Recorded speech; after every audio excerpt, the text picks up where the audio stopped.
Can you talk about why it's important to have more than one weed mitigation tool in your toolkit? Why can't we just rely on one super great chemical to do it all? There's a lot of important words in any language, and in the English language, as far as I'm concerned, the most important word is the word diversity.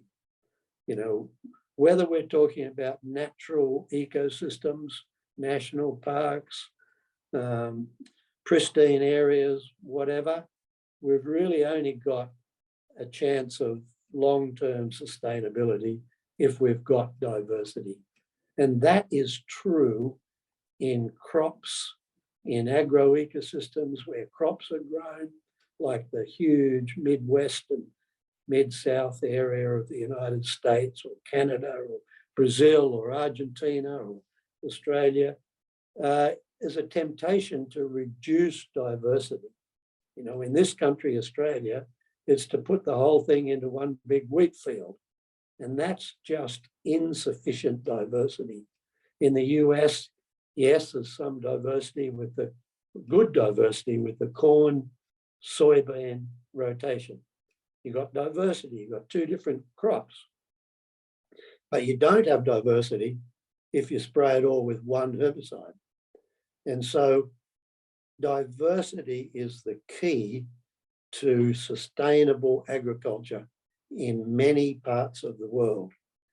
And diversity is the key to killing weeds year in and year out without problems. The more diversity you've got, the better off you are. I love that. I think that's perfect. But one of the things that, in sort of talking to people around this and sort of looking into this is that we haven't had the ability to increase this diversity in a lot of ways in sort of, modes of action of herbicides or new herbicides on the market in a while. Can you talk a little bit about why that might be? Why has there been sort of stagnation in this area? Yeah, some people in agriculture, in different parts of it, farmers through to those that supply the products, uh, maybe they think there's not enough diversity out there. They think, well, there's only a few herbicides that I can use, for example. Actually, if they step back and think about their system, whatever it is, wherever it is, whether it's a corn soybean field in Iowa or Illinois or in Louisiana, or whether it's a wheat soybean rotation in Argentina or a wheat rotation in Australia or somewhere else, there is diversity. There are options for diversity. It depends whether it makes economic sense or how much creativity gets put into it. But too often, it's reaching for the same herbicide, which is no diversity at all.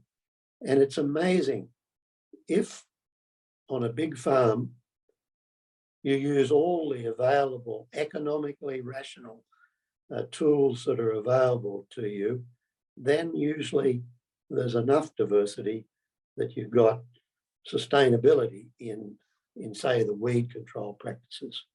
So, I've got a little crop farm and we practice diversity. Nothing magical about it. We just don't rely on the same thing. When on a good thing with a herbicide, change it, mix it up. Don't use the same thing all the time. It's a pretty simple philosophy to have, but I know that it can work just by using all of the economically sensible diversity tactics that a farmer's got. And they differ in some parts of the world.